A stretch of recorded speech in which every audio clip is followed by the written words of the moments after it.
సజ్జల రామకృష్ణారెడ్డి అంటున్నాడు, చంద్రబాబు నాయుడు పెద్ద సైకో, ప్రజలందరూ మావిగానే ఒప్పుకుంటుంటే ఈయనకి నచ్చట్లేదు, అక్షయ పాత్రలాగా దాన్ని దోచుకోవడం కోసం అమరావతి పేరు వాడుకుంటా ఉన్నాడు, మోసం చేస్తా ఉన్నాడు అక్కడ.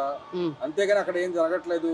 ఎప్పుడో 30 సంవత్సరాలు 50 సంవత్సరాలు వచ్చి రాజధాని గురించి ఇప్పుడు నుంచి ఎందుకు, ఈ 110 కిలోమీటర్ల రాజధాని మా నాయకుడు చెప్పింది గొప్ప అని చెబుతా ఉన్నాడు. నిజంగానే అది గొప్ప అంటారా? నిజంగా ఇది ఎలా ఉందంటే, మావిగన్ అంటే అందరికి నవ్వు వస్తుంది అనమాట. ఒకప్పుడు బ్రహ్మానందం గారు మీమ్స్కి ఇప్పుడు కూడా ఆయన ఫేమస్. బ్రహ్మానందం గారి తర్వాత మళ్ళీ ఈ జగన్మోహన్ రెడ్డి గారి యొక్క వికృత చేష్టల వల్ల మళ్ళీ ఈ మీమ్స్ ట్రోలర్లు ఎక్కువగా మిగిలిపోయాడు అనమాట. అసలు ఆల్రెడీ డెవలప్ అయిందని ఆయన అంటున్నారు. ఇప్పుడు మచిలీపట్నం కానివ్వండి, గుంటూరు కానివ్వండి, విజయవాడ కానీ ఆల్రెడీ డెవలప్ అయిన సిటీస్ అవన్నీ. వాటి పక్కన మనం స్థలాలు కొనాలన్నా, పొలాలు కొనాలన్నా కూడా చాలా విపరీతమైన కాస్ట్ ఉంటుంది. ఇప్పుడు ఈ సైకో జగన్మోహన్ రెడ్డి కానివ్వండి, ఈ సైకో బ్యాచ్ కానివ్వండి, మరి మాట్లాడుతున్నారనమాట. అంటే రాజధాని వల్ల లబ్ధి పొందుతున్నారు చంద్రబాబు నాయుడు గారు, కేవలం ఆయనకే లబ్ధి పొందుతున్నారు. మరి ల్యాండ్ పుల్లింగ్ ద్వారా మరి లక్షల కోట్ల రూపాయలు దోచుకుంటున్నారు. 2 లక్షల కోట్ల రూపాయలు రాజధాని నిర్మించడానికి అవుతుందని పిచ్చి పిచ్చి ప్రలాపన పేలుతున్నారన్నమాట. ఈరోజు ప్రజలందరూ కూడా 5 కోట్ల మంది ప్రజలందరూ కూడా రాజధానిని స్వాగతిస్తున్నారు. ఎందుకంటే జగన్మోహన్ రెడ్డి గత 5 సంవత్సరాలు ఉన్నప్పుడు ఈ మావిగన్నను ఎందుకు నిర్మించలేదు? తను 5 ఏళ్లలో గుడ్డు గుర్రాలు పొళ్ళుదోవాడా, లేకపోతే గాడిదలు కాస్తున్నాడా?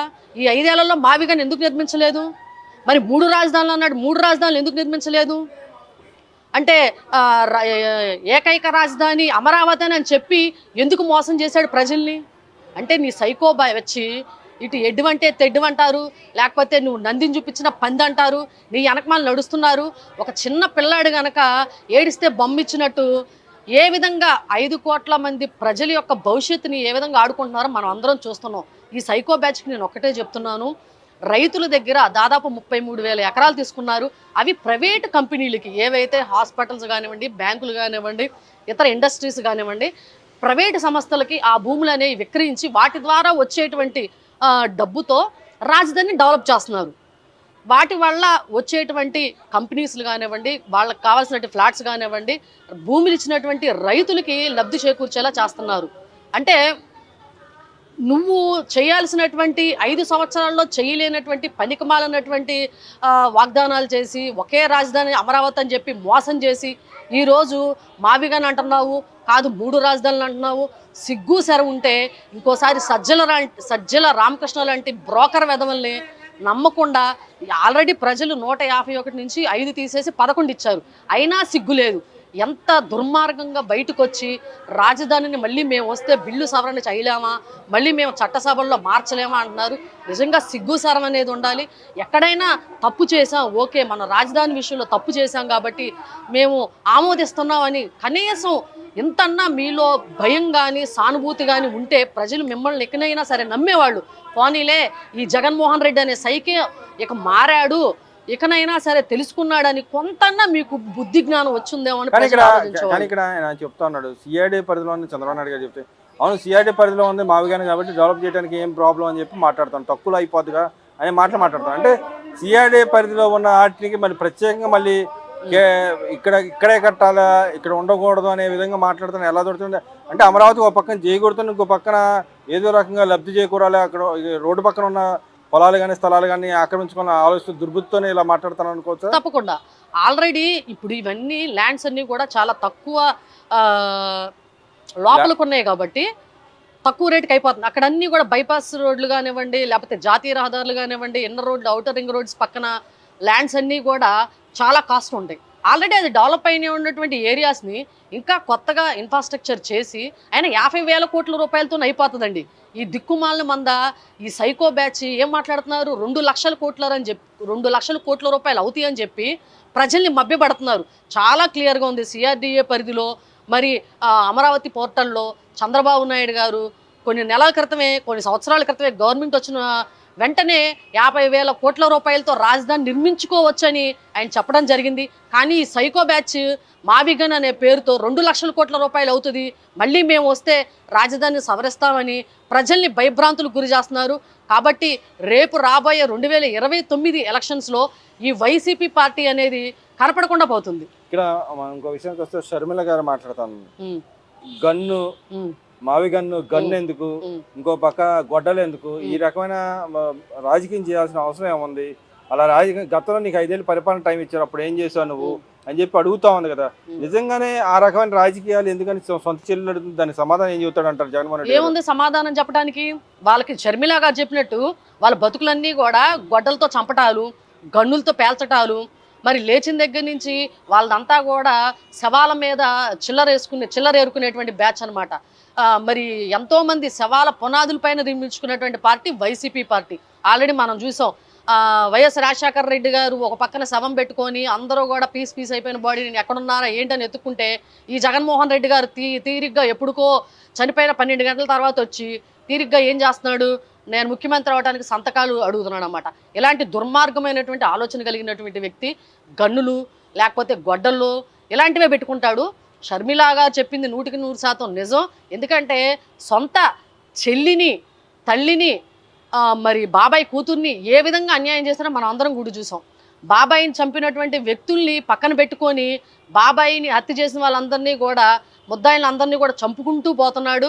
మరి ఒక పక్కన తల్లిని చెల్లిని కూడా అన్యాయం చేశారు. ఒక పక్కన ఆవిడికి రావాల్సినటువంటి ఆస్తులు కూడా దోచేసుకొని మరి చచ్చేటట్టు షర్మిల గారు కొన్ని వేల కిలోమీటర్లు పాదయాత్ర చేసింది. ఈయన 16 ఏళ్ళు చర్లపల్లి జైల్లో చెప్పకూడదంటే పాపం ఈవిడ పాదయాత్ర చేసింది అన్న కోసం. కనీసం చెల్లెలికి ఒక ఎమ్మెల్యే టికెట్ కానీ ఎమ్మెల్సీ కానీ కనీసం ఆస్తులు వాటా ఇవ్వకుండా బయటికి గెంటేసినటువంటి వ్యక్తి జగన్మోహన్ రెడ్డి. ఇక్కడ మనం షర్మిల గారు ఇంకో మాట కూడా మాట్లాడుతోంది. అయితే మీరు రాజకీయ లబ్ధి కోసం ఇలా మావిగన్నను పేరు పెట్టి తిరుగుతా ఉన్నారు తప్పితే మీరు ఉన్న 5 ఏళ్ళలో ఏం చేయలేకపోయారు. కనీసం నీ పేరైనా మార్చుకో, పులివెందులని మార్చుకో, అవినాష్ రెడ్డి పేరు అభి గొడ్డలని మార్చుకోమని చెప్పి ఆమె ట్రోల్ చేసింది. దాన్ని ఎలా చూడొచ్చు అంటారు? కరెక్టే ఆ మాట. పిచ్చోడి చేతికి రాయిస్తే గనక ఏమవుతుంది? పిచ్చోడు వాడన్నా కొట్టుకుంటాడు, లేకపోతే జనాల మీదన్నా వేసేస్తాడు. నీకు 5 సంవత్సరాలు ముఖ్యమంత్రి పదవి ఇచ్చినందుకు ఏం చేసావు? నువ్వు ప్రజల్ని రాళ్లతో కొట్టావు, రాజధాని నాశనం చేసావు, పోలవరం కట్టలేదు, యువతకి ఉద్యోగాలు ఇవ్వలేదు, రోడ్ల నిర్మాణాలు జరగలేదు.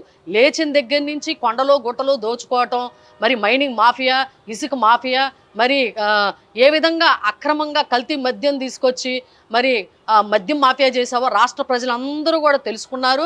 మరి నిజంగానే మావిగన్ కాకుండా అవినాష్ గొడ్డలి అని కూడా పేరు మార్చుకోవచ్చు.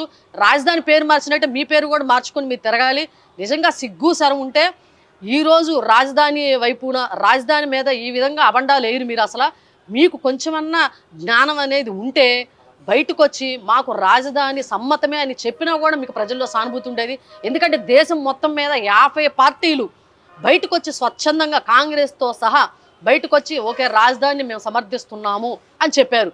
కానీ దాన్ని ఏమంటారు, ఊరందరిది ఒకదారి అయితే ఉలిపి కట్టదు ఒకదారి అన్నట్టు ఈ దిక్కుమాలిన జగన్మోహన్ రెడ్డి వైసీపీ బ్యాచ్ అందరిది కూడా అందరూ తిన్నంగా వెళ్తుంటే వీళ్ళు అడ్డగోలుగా వెళ్తారు.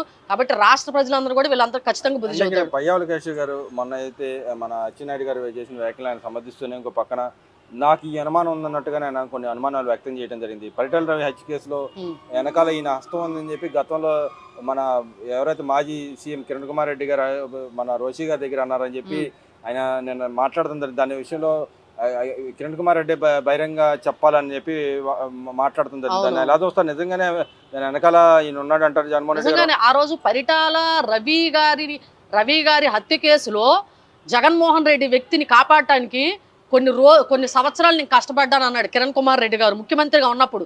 అంటే మీరే అర్థం చేసుకోవాలి కిరణ్ కుమార్ రెడ్డి గారు జగన్మోహన్ రెడ్డిని ఎందుకు కాపాడారో. అంటే ఈయన పరిటాల రవిని కూడా లేపేసిన దాంట్లో ఈయనకి హస్తం ఉందని ఆయన చెప్పకనే చెప్పాడు. అప్పటి కాంగ్రెస్ ముఖ్యమంత్రి అయి ఉండి జగన్మోహన్ రెడ్డిని పరిటాల రవి గారి హత్య కేసులో జగన్మోహన్ రెడ్డిని ఎందుకు కాపాడతారు? అది చిన్న పిల్లలకైనా అర్థమవుతుంది. ఈయనే తప్పు చేసేసి ఈయనే చంపేసి ఈ విధంగా మరి మభ్యపడుతున్నారని రాష్ట్ర ప్రజలందరికీ తెలుసు. ఒక పక్కన బాబాయిని లేపేసి ఏ విధంగా గుండెపోటు అని చెప్పారో, పరిటాల రవి గారిని కూడా చంపేసి మరి కాపాడడానికి ఆ రోజు మేము తిప్పలు పడ్డామనంటే ఇది కూడా వాళ్ళు చేసిన పనే.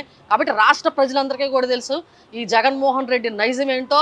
లేచిన దగ్గర నుంచి దాడులు, దుర్మార్గాలు, దౌర్జన్యాలు, గొడ్డలు పెట్టి నరికేయటాలు, లేకపోతే ఇది గొంతుకొచ్చి చంపేయటాలు, రప్పారపాలాటాలు, మేము వస్తే ఒక్కొక్కళ్ళు గొడ్డలు ఊడి తీసుకొని కొడతామంటారు, రప్ప రప్ప నరుగుతామంటారు.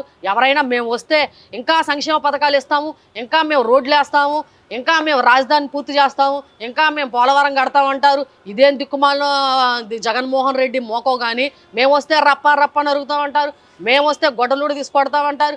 ఇది దిక్కుమాల ప్రభుత్వం కాబట్టి 11కి పరిమితం చేశారు. అంటే ఇక్కడ మన ఇంకో మాటకు వస్తే, గతంలో ఏదైతే నేనే బాధితుని అంటాడో ఆయనే దాని వెనకాల ఉండి నడిపించే వ్యక్తి ఆయనే అని చెప్పి నిన్న బయ్యావలి కేశవ్ గారు కూడా అన్నారు. గతంలో మనం చూసాం, గులకరాయి వ్యవహారం చూసాం, కోడికత్తి వ్యవహారం చూసాం. బాధితులందరూ ఆయనే చేపించుకొని మళ్ళీ ఆయనే బాధితులకు చిత్రీకరించుకొని జనాల సానుభూతి పొందటాన్ని ఎలా చూడొచ్చంటే, గతంలో చంద్రబాబు నాయుడు గారు వాళ్ళ బాబాయిని చంపాయని కూడా సానుభూతి వ్యక్తం చేసి చివరికి ఆయన ఏమన్నా వచ్చిందే 12 గంటల తర్వాత వచ్చాడు. ఇంకో పక్కన మరి చూస్తే చంద్రబాబు నాయుడు హత్య చేశాడని పెద్ద బ్యానర్లు పెట్టారు, తర్వాత దానికి క్షమాపణ కూడా చెప్పిన పరిస్థితి. ఎలా చూడుతుంటారు ఆయన మనస్తత్వంగానే వ్యవహార శైలిని ఎలా చూడుతుంటారు? ఇప్పుడు వీళ్ళ బతుకులన్నీ ఇంతేనండి. వైసీపీ పార్టీ అంటేనే సవాల పునాదుల పైన నిర్మించుకున్నటువంటి పార్టీ. తండ్రి చావును అడ్డం పెట్టుకొని ముఖ్యమంత్రి అయ్యాడు. మరి బాబాయ్ చావును అడ్డం పెట్టుకొని మళ్ళీ ముఖ్యమంత్రి అవుతాడు. ఇట్లా లేచిన దగ్గర నుంచి కూడా తండ్రి చావును అడ్డం పెట్టుకొని ముఖ్యమంత్రి అవ్వాలనే అవకాశం కోసం చూశాడు. మళ్ళీ 2019-24లో బాబాయ్ చావుని అడ్డం పెట్టుకొని ముఖ్యమంత్రి అయ్యాడు. ఇలా లేచిన దగ్గర నుంచి కూడా సైకో ప్రవర్తన కలిగినటువంటి వ్యక్తి, నేర చరిత్ర కలిగినటువంటి వ్యక్తి జగన్మోహన్ రెడ్డి. అంటే ఇక్కడ షర్మిల గారు ఇంకో మాట లాస్ట్గా బొత్స గురించి ఆమె వ్యాఖ్య చేసింది.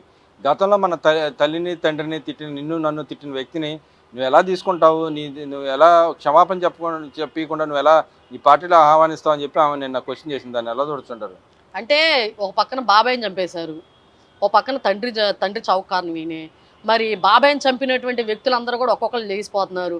అలాగే బొత్స సత్యనారాయణ గారికి కూడా భయం పట్టుకుందామో, నన్ను కూడా ఏదో ఒకటి విధంగా నన్ను లేపేస్తారని పాపం భయం పట్టుకుందామో. అందుకే ఏం చేస్తారు పాపం, కక్కలేక మింగలేక ఏడుస్తున్నాడు. ఏదో సానుభూతి పొందడానికి, జగన్మోహన్ రెడ్డి గారి దగ్గర సానుభూతి పొందడానికి ఏడ్చినట్టు యాక్టింగ్ చేసి మళ్ళీ ఈసారి జగన్మోహన్ రెడ్డి కోపానికి గురి కాకుండా, గురి అయితే ఏ గొడవలు పెట్టి లేపేస్తాడో లేకపోతే ఏది ఎక్కించి తొక్కిచ్చేస్తాడో అని భయంతో పాపం ఆ విధంగా బయటకు వచ్చే సానుభూతితో మాట్లాడుతున్నాడు అనమాట. క్షమాపణ చెప్పమని అడిగింది, చెప్పగలరా అంటారా జగన్మోహన్ రెడ్డి బొత్స గారి చేత? ఎందుకు వాళ్ళు క్షమాపణ చెప్పే బ్యాచ్ కదండి. వాళ్ళల్లో వాళ్ళే నేను గొప్ప అని చెప్పుకునే టైపు. జగన్మోహన్ రెడ్డి గారి కాళ్ళ దగ్గర పడుండి రేపు నెక్స్ట్ సీటు కోసం లేకపోతే నెక్స్ట్ ఆయన్ని వేసేయకుండా ఉండటం కోసం క్షమాపణలు ఏముండో. ఆయన కాళ్ళ దగ్గర కొద్దిగన్నా చోటు ఉంటే చాలు అనుకునే పాకులాడే కొంతమంది స్వామి భక్తులు ఉన్నారు. ఆయన నంది అంటే నంది, ఆయన పంది అంటే పంది, లేకపోతే ఇందులో దూకమంటే దూకేవాళ్ళు ఉన్నారు. కాబట్టి క్షమాపణలు చెప్పటాలు ఏముండో. ఆయన జగన్మోహన్ రెడ్డి గారిని మెప్పించడానికి బొత్స సత్యనారాయణ గారు ఇట్లాంటి ఏడుపులు ఎన్నైనా ఏడుస్తారు.